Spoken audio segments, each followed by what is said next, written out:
Assalamu alaikum.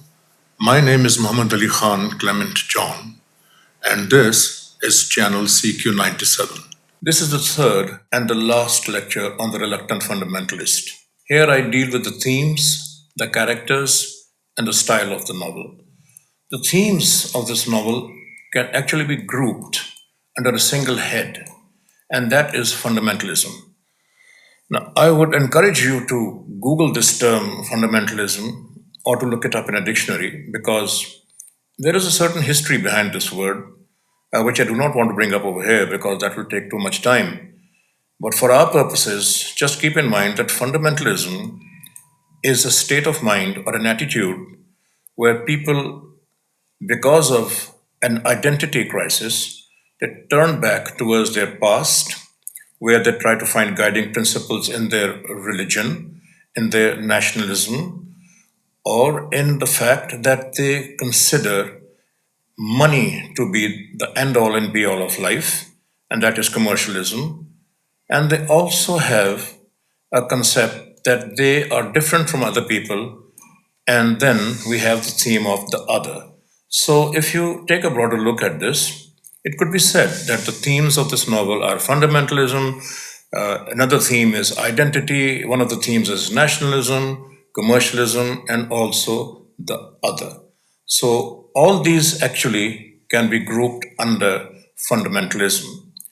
Then we have the characters. Now, we will still be discussing the themes when we are discussing the characters because they have a very deep relationship. They have what is known as an organic relationship with each other.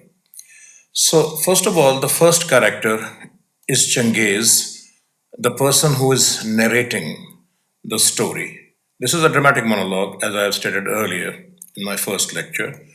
Now, Changez, the character, his name is noteworthy, it's significant. Some critics and commentators see this name as a variation of the word changes.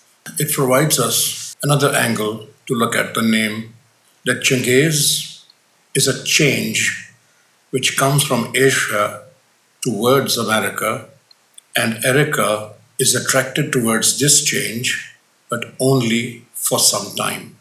So Chinggis, the name is noteworthy. Then there is this name of the girl Erica.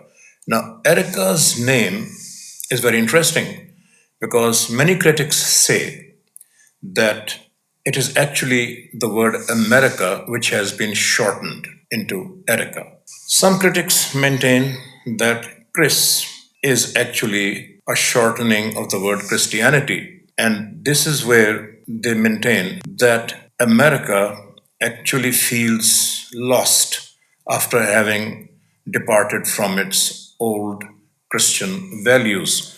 And this is why we see Erica so sad and nostalgic for her deceased boyfriend, Chris. The next character we have is Jim. Jim is a business executive in the company Underwood Sampson. He is the person who recruits Chinggis and later on becomes his boss.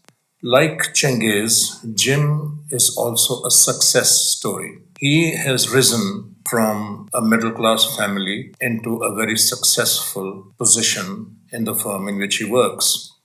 He is the person who actually teaches Chinggis the fundamentals of earning money.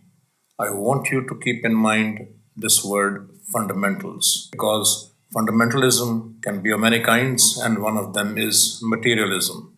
We just spoke about that. There is also another character called Wainwright. Wainwright is the only other colored character in the novel. And when I say colored character, the acceptable term these days is a person of color, meaning that he's not white.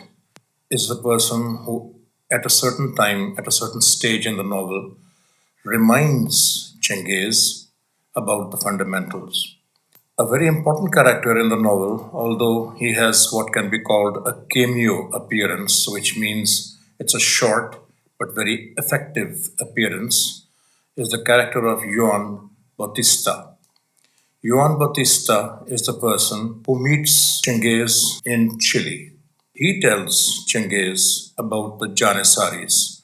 This information is very instrumental in forcing Chinggis to think about his sense of values and how he is actually serving the interests of another nation instead of his own.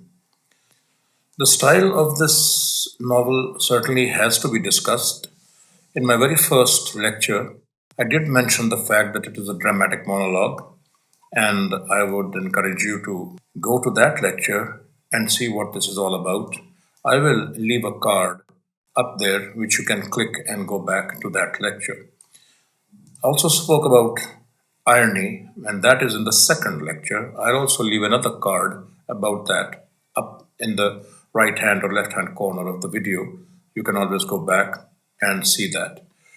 Right now, I want to talk about the fact that this novel can also be seen as an allegory. What is an allegory? Again, I would encourage you to Google it and to look it up in a dictionary because that would be additional information that you get. As far as what I am saying is that the word allegory is derived from a Greek word allegorio. It actually means speaking in the marketplace. As far as our work is concerned, that meaning doesn't really apply over here. What it applies is that in literary criticism, allegory means having a deeper than surface meaning. Dr. Zahoor, a very learned professor, has a very, very good lecture on YouTube concerning allegory, and you will find the link to that lecture below in the description of this video. And now we come to a very important question. Who is the fundamentalist in this novel? Or, in other words, what is the significance of the title of this novel? Now, earlier on in this lecture, I did talk about fundamentalism, and I said that it has to do with identity, an identity crisis, in fact. And we talked about how when people are looking for their identity, they turn towards their religion or towards their nationalism or even towards commercialism, and also to the concept of the other, where they hold themselves different and superior to others. Now, when we look at the characters, let us see how each one of them aligns with this definition of a fundamentalist. First of all, Chinggis, because he's up there on the list. Chinggis can be seen as a fundamentalist in two ways. The first way is his lifestyle in America. Jim taught him the fundamentals of commercialism. At that time, we can say that Chinggis was a commercial fundamentalist. But we also see when we read the novel that very soon Chinggis began to be reluctant about that fundamentalism. That is when he heard about the Janissaries and he realized that he was actually working for a different nation and not his own. At that time, as far as commercialism is concerned, he became a reluctant fundamentalist. He came back to Pakistan and he became a political activist over here. Now, looking at it from a foreigner's point of view, Chinggis became a fundamentalist here because it was perceived by the United States that Chinggis had actually become an Islamic fundamentalist. The writer does not state this so expressly in the novel. Chinggis is said to have become a political activist. He was also a university teacher in the story. But if we do take it in this way, that he turned away from the American way of life and opted for his own way of life, the basic way of life over here, then we can say that this was a fundamentalism which he took up also with a certain degree of reluctance, because in the beginning, this is not what he wanted to be. And now let's look at Erica. Well, can Erica be called a fundamentalist? But it all depends again on what perspective or what angle you look at it from. If you look at it this way, that Erica was actually emotionally stuck in the past. Symbolically speaking, it was Chris, her deceased boyfriend, but Erica was actually all the time America, and America constantly in search of its religious fundamentals or moral fundamentals, let's say so. But anyway, so if we look at it from that way, we can say that Erica was a fundamentalist in that way. And does the word reluctant apply to her? Well, to the extent that she did try to break herself from the past and build a new relationship with Chengiz, which did not succeed, of course. So she is a reluctant fundamentalist in a different way. We cannot really talk about Chris because Chris is actually not present in the novel. So he is out of this reckoning. And what about Jim? Well, Jim is a fundamentalist as far as commercialism is concerned, but he's not at all reluctant.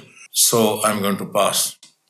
And when we come to Wainwright, the same applies to Wainwright.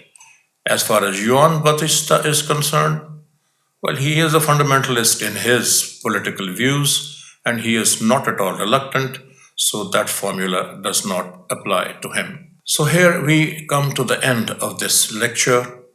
Do let me know in the comments below what future topics you would like to hear from me. I, of course, follow my own fancy and I will be uploading different kinds of lectures in future.